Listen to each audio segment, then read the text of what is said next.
Who's the weirdo on Maple Street? I don't know. No idea. It's a really weird title. Who's the No, weirdo is it on... Will? Well, Are they referring to Will? Will's not around, so he's not like I know, but there. it was all about like who he was. And... Is it what's his name? One that takes her in for the into his house. Mike? Is that his Mike? Yeah, is it him? Is he the weirdo? Do they live on Maple Street? They all kind of lived on Maple Street. They lived on Mirkwood. Or they went down Mirkwood. They went down Mirkwood. Well, I think Will disappeared on Mirkwood, if I'm not mistaken. I think that was like a kind of a thing. Kind of a thing. Sure. Sounds made up. It doesn't make any sense. It's not Drury Lane. It's not what? Do you know the Muffin Man? The Muffin Man? The Muffin Man. Hot take. I hate that movie. Why, yes, I know the Muffin Man. Who lives on Drury Lane? Well, she's married to the Muffin Man. That movie is so annoying. That movie is so annoying. I hate that movie. I know, but it's still it's so good. It's so funny. I have the same problem with that movie that I do with SpongeBob. I think it's the most annoying thing in the world. SpongeBob is a SpongeBob killed Nickelodeon. Slightly more child friendly Ren and Stimpy. That's what it became. Did you see the dolphin episode where they said bad words, and instead of saying bad words, they blanked it out with dolphin sounds? Yeah, of course they did. This is for kids. Gary. Jesus. We have a guy here I work with named Pat. I always see him. I go, Patrick. It's so bad. No, for this being my first time watching this TV show, I'm still intrigued. I really like it. I don't think it would ever happen the way that this episode happened. Of course Mom not. Mom would have found out, especially in the 80s. Mom would have definitely found out that 12-year-old Timmy is keeping a girl up in his bedroom. Especially when they're down on the couch and you hear the thump upstairs. Like, what was that? This was very much like E.T. That's what the whole thing was when he's hiding E.T. in the closet. That's what they're kind of getting at here. And I think we did talk about this last week as well. I mean, are we just talking a little bit about the feeling of it, or are we really getting into it? The feeling of it, right? Oh, okay, the feeling. So feeling. Let's get into the feelings. Okay. Yeah, I agree. But I think one thing to really take away without getting into detail is definitely, like we said last week, they're implanting very familiar scenes from other 80s things, 70s, 80s things to make us really just... It's like comfort food, like you have meatloaf and you're like, Mom, it just brings you back like that that's not specific for everybody, but it's that type of thing where it's something that just satisfies a certain part of your memory that you may or may not immediately pick up and say, oh, that's referencing this. It's just something that feels like it.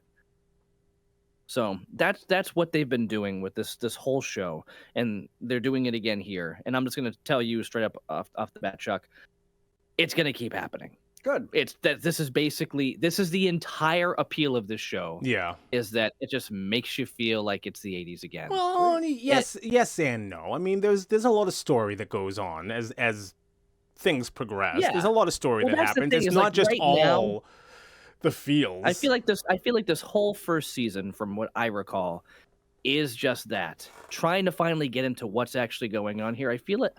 I don't really remember. I've only watched it once through. Mm-hmm. I don't remember much happening, like much big stuff happening in the first. Oh, I kind of remember where it goes, but it's still not a lot. Like this, just the whole show builds. Yeah, it builds and builds and builds, and the more it builds, the more things become concrete. Good. Or it's very things become more tangible. It's very as it progresses. It's very, and this is going to be weird to say. It's very novelesque for sci-fi. Like it the entire show from beginning up until even where we are now, it plays out like a novel. Like things build upon each other, and it just continues to do that. Not exactly like Breaking Bad, more like another show. Like if anybody out there has seen it, like The Shield. Like The Shield did something like that, where every event built on top of another thing, and like you really don't move on, but it doesn't matter. It's still cool. And I don't fully agree with the whole it's just comfort food. There's a lot of story that happens. Even now in this episode and in last week's episode, there was story that happens. There are layers that are going on. You're being introduced to a lot of different types of characters and you're seeing their motivations. It's not just I mean, I guess if you want to say that the 80s aesthetic is like the defining factor, fine. Yeah, I would agree with that. Yeah, the scenery, the set is a character in of itself. The era is a character. Yes. It's like in some movies, like in Inglourious Bastards, the dialogue and the language that was in that, like the different, like they had different what's what I'm looking for? Like everyone spoke German, but it was in different dialects of German almost. Mm-hmm. The language in Inglourious Bastards was a character in of itself. In this movie, the set, the scenery, the time era is a character, and they're building on that every single episode, and I like that. It's like they're making the 80s a character, and they're building on it throughout from what I've seen so far and what I've heard is they build on that, and you get to see the character growth of the 80s, which is kind of, cool in a way. Yeah, that makes any sense. Yeah, no, it makes sense. One thing that I want to bring up before we actually get into this episode is something that we totally didn't talk about last week, or if we did, it was just in passing, and that was, the moment we find out whomever it is, whether it's Will or whether it's something else, that calls mommy, and the phone burns up in her hand. Like, we completely glossed over that last week, and I'm surprised that we did. So I want to get Chuck's thoughts on that, if you have any, or are we just gonna pick it up here, or what do we want to do with that information? So from last week's episode, I thought, I was like, I mean, it brings you back to the whole phone on the wall, that first aspect, the rotary phones that are attached to the wall. My dad had one, but we had one in our house growing up, and we had a phone on the wall, and my dad had a 50-foot cable, and my dad paces when he's on the phone. So, and we had a ranch, so he'd be down in one side of the ranch with the phone on the other side, and we'd like, if we wanted to go from like the living room to the kitchen, we'd like duck underneath the cable, and go back and forth and do all of this stuff. I think what happens in this episode when it comes back to that whole set is ridiculous. I'll get more into that later and why I think that's ridiculous. Okay. There's a smarter play at hand, and I don't know why she didn't go that route, but whatever. Okay. But it brought me back to that whole. Have you guys seen the YouTube video where the mom today brings a rotary phone, like a tabled rotary phone, and puts on the table and has her 17-year-old son and his friend trying to figure it out? It takes them 5 minutes to make a phone call. Oh yeah, can't do it. It's hilarious. Well, if technology disappeared, what would they do? No idea. They would have no clue. Well, we'd be fine. That's how Thanos wins, right? Half the population would just be gone if they just got rid of, like, everybody would just starve to death. How do you cook this? There's no microwave. Okay. I'll say this. We had so we had a we had a Zoomer living in our house a few years back. A Zoomer? Yes, that's the best way to put it. Somebody who went to school when they were Zooming in schools. Like that's what they call the newest generation of Gen Z adult now. So this person came down the stairs and they wanted to make macaroni and cheese. Half an hour later, they walk into the living room with the box of macaroni and cheese. And there's 4 steps? Boil the water, put the macaroni in,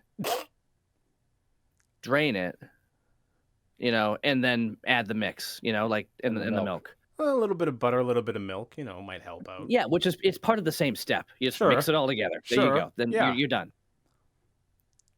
Grabs the box, looks at us, and goes, "How do you do this I don't care what step they were pointing at. If you don't understand how to make macaroni and cheese, you're gonna die. So, like, so we're at the point right now where you're complaining about people not knowing how to read the back of a box. Boil water. Sad. Boil water. How do you boil water? I don't know. it's just. Wow. I mean, the thing is, these people just need to be educated. But in many cases, they're not looking to be educated. They're looking for people to do it for them. For them, right? And that's where the problem lies. If we just made all of our cars standard, there would be many people who just wouldn't be driving. They're just like, I'm just gonna get a bike. It'd be so nice. I was driving yesterday. I'm just like, you know what? I kind of wish I had a standard. It helped me stay awake. Yeah. When I was driving, I got to shift again. Not on the highway, but yeah. What I will say about this TV show is it does bring you back to the days where we could actually do things as kids. Kids today don't do anything. Yeah. Yeah. We talked about that a lot last week. We're probably going to talk about that a lot more as the seasons and everything go on. Yeah. Let's go on an adventure in Minecraft. Roadblocks. It's like, what about you say Roadblocks? Roblox. Yeah. It's a game. Roblox. Roblox. Okay. Yeah. I thought you said Roadblocks. No, Roblox. I will say this. You said Minecraft. I will be the first person to stand up and advocate. Minecraft is an amazing learning tool. Like if you want to sit kids down in front of a video game and know that they're going to be safe, probably Minecraft is going to be the answer there.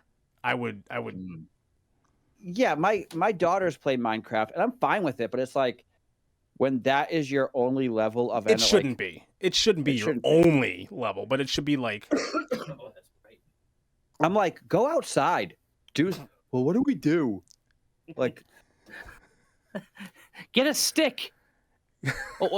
Actually, I think that's apart from grown-ups. When he's watching his son stand by the lake. He took away his games and all that stuff, and he's sitting there, and he walks up to the lake, and he picks up a rock, and he goes, there you go. And just from behind, he's just watching him from a distance. He goes, there you go. Go ahead. Yeah. Throw it. Skip it. Throw it at your brother. Do something. He's just like, just do something. Come on. Come on, kids. Hit your sister with it, But it's like, just, I remember, I think my fondest memories of just going out and doing whatever I wanted. I mean, is when I was still living near you, Will. I used to go around and just find things. Like if I went, there was a hole in the fence, in my backyard that went to a hill that went to this huge church parking lot. First of all, that hill that went to, the hill that went down to the church parking lot was amazing for sledding because it was like a 45-degree angle. Mm-hmm. So I'd build it, and then I'd build like a ramp at the bottom that would shoot me off into the parking lot. And I would just spend hours outside all day, building that ramp. I made like a tunnel that I'd go through. So halfway through it, there's a tunnel that I would go down through in my sled. I probably hit myself in the head a few times because I didn't figure out when to lay down. That's what happened. That's what happened. But you learn some really cool things, and it's like, because you go out and just do it. Right. And then next thing you know, it's like, lunch. Oh, okay. Go back in, have lunch. Go right back out again. Right back. Or I'm going to go out here and venture through. And I found trails and stuff. And as a 7-8-year-old kid, first of all, 7-8-year-old kid. Yep. My daughter's 8. I wouldn't even let her go in the backyard alone without me having an eye on her because she doesn't know how to handle herself. She goes out there. Next thing you know, she goes, an ant. I'm like, you live in New Hampshire. There's a lot more things to be worried about in the backyard than an ant. She goes, there's a spider on the slide. Yeah.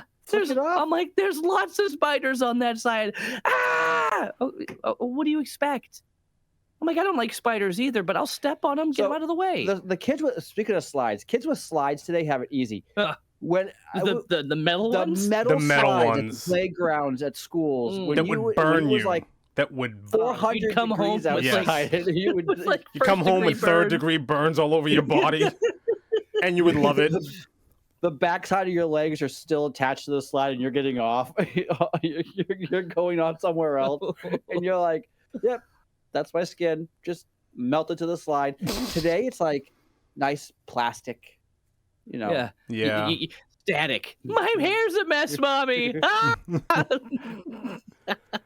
I lived in an area. Okay. I grew up in an area next to a nightclub, and they every Yes, year you when it did. would snow, they would come and they would push all the snow to the back of the parking lots, and there would be 10, 20-foot snow mounds.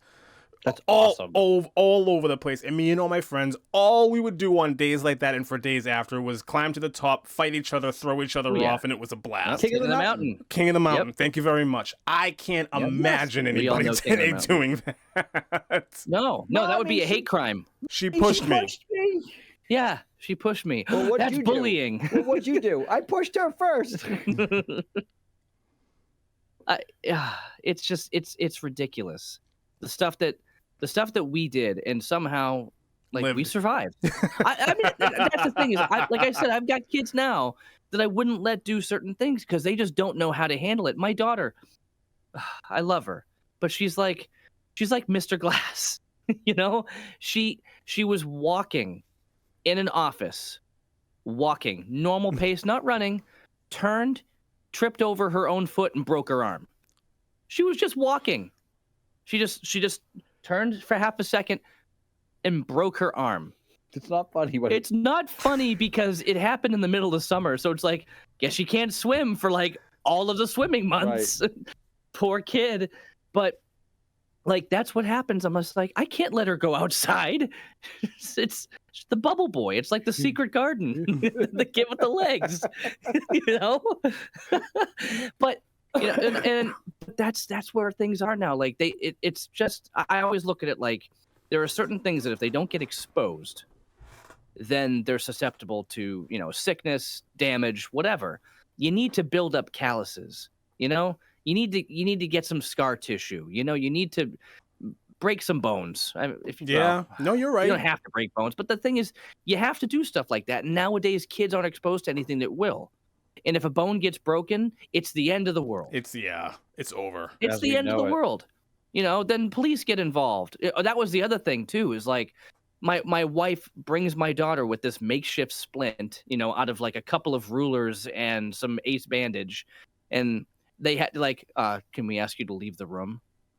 So they asked us to leave the room so they can ask our daughter if she's being harmed at home.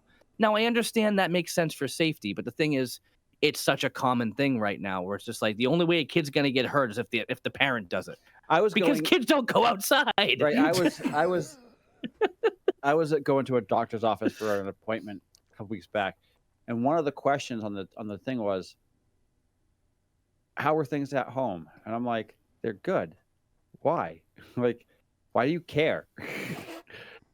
Like, why do you care? Mm-hmm. Like, when my son, he's 4, mm-hmm. does stupid things, I'm like, get hurt. Like, he'll fall, he'll trip over, and he'll cry. And my wife's like, oh my gosh, are you okay? And I'm like, get up. You're okay. Like, you're gonna be okay. Get up. Like, you bumped your knee. Yeah. It's okay. Yeah. You bumped your knee. Mm-hmm. I know it hurt. You're fine, though. Move on. Don't. And that's how I grew up, is my dad would be like, you're okay. Mm-hmm. Move on. Just continue. What happens if you're like down the block, around the corner, out of sight of everybody, and you wipe out on your bike and you're a bloody mess? You gotta walk home. You got on my bike and I walked home. You gotta walk home. Yep. And clean yourself up. You have to bike. You have to walk the bike home. Yeah. Not just walk home. Yeah. You have to walk the bike home. Yeah. You know how many times I walked my bike home with a scraped knee or a busted arm? Yeah, and the handlebars are sideways. I wiped out and walked home. It was like my first time wiping out. I walked home, bloody mess.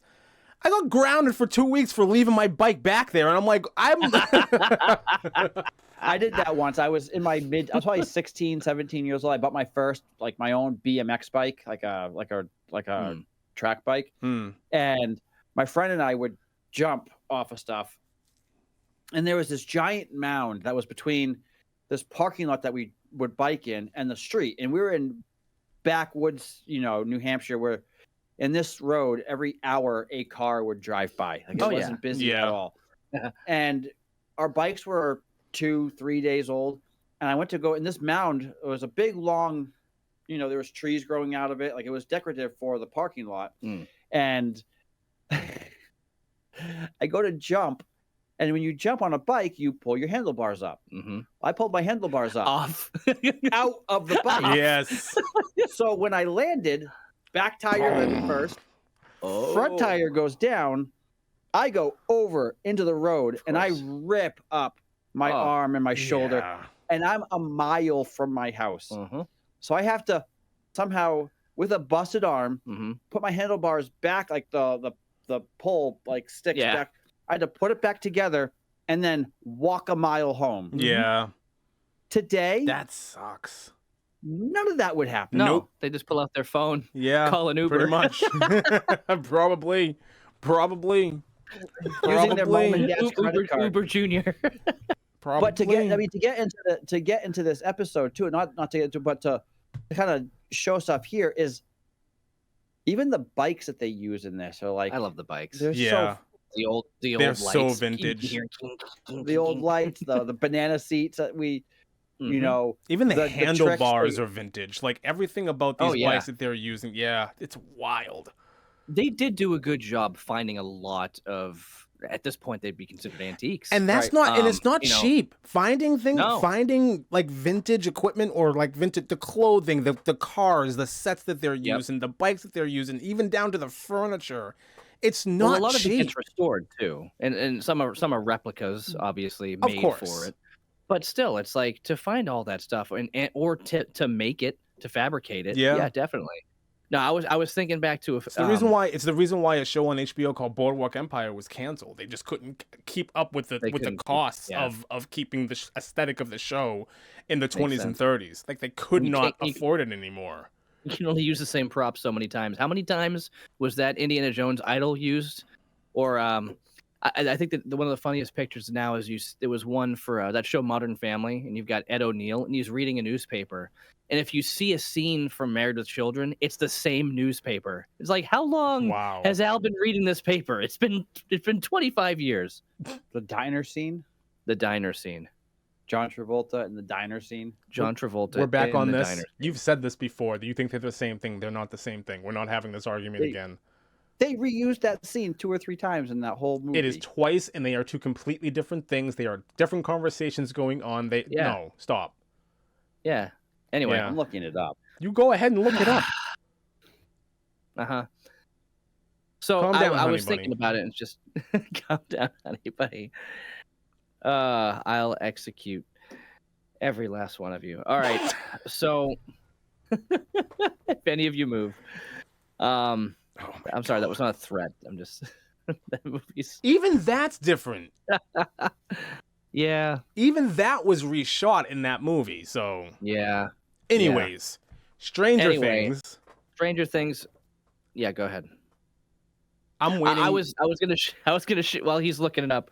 I forgot who it was. It was some older couple, and I guess at one point, somebody got hurt, and they were there with their wife. And I say older couple, I mean they're like maybe 60. And they said, is there any reason you might feel unsafe in your home? And they have to ask this question. And the husband goes like this and points at his wife. Okay. And they're like, and they're like, oh, stop it. But they were like taking it seriously. And it's funny because they asked her to leave the room and she got really mad. Wow. He did this joke. He's like, just being like a goofy dude. But yeah, it's real. When I lived down there near you, I might have shared this before. The whole skateboard to the tree thing. We're gonna do an entire podcast where you just talk about your childhood, so that way when we actually talk about the show, we can talk about the show. No, I'm waiting. Can we do that? Let's just do that. Let's just do that. No, let's go. Oh, just. Oh, what happened? No. What happened? I want to know why. Why are we just going? Because I was the diner scene used more than once. Says a couple of scenes in Pulp Fiction are repeated as the paths of the characters cross in different segments. Right, meaning the movie is Tarantino'd. It's here, there, and everywhere. But it's not. No, the same scene is used more than once. So they're the same location. Yeah, because they bring it back to it because it intersects. Yeah. Okay. So, anyways, I don't talk about the show. Okay. Yeah. Right. No. So do we want to get into it for real now? Sure. Into it? Into it. Just go. Isn't that like voice to text? Tax. Yeah. That's taxes. Into it. Taxes. Oh, you're right. Into it. So at this point in time, Like a dragon, everyone, naturally speaking. we are shifting. If you want to listen to or watch the rest of the podcast, find us on Patreon. Other than that, you can find us for free on Spotify, any podcast, on any Apple, podcast platform. Google. Yeah, Google Podcasts, Apple Podcasts, Podbean. Spotify, Amazon Podcasts. Sure. But if you All want of to 'em. see us, you can find us on Patreon, and we'll be over there with the remainder of this conversation. So now, Yeah, and if you ever want to reach out to us and recommend something, you can reach out to us on all the different Spotify, or not Spotify, but all the other platforms, the social media platforms. Sorry, guys, I'm spacing. Well, no, if they want to reach out and they want to recommend something, they're paying. Yeah, well, they can recommend something, you bring it up. They're paying. But we will get back to you fast. right? I'm That taking whole that thing, away from you. the whole You thing can't was a touch it. setup for you to do Was like it? a bantha. Like a bantha. A bantha. Yeah. Yes. Yes. Yes. Hey everybody, Lee from Black and White Reviews here. Just wanted to take a moment to thank you for tuning in, checking out our conversation. If you like this discussion and you want to hear more about this specific subject or other things, check us out on our podcasting sites, whether it's Spotify, Apple Music, or Google Podcasts. We're up on pretty much all of them. So yeah, thanks again for popping by, and be sure to like and subscribe. Thanks.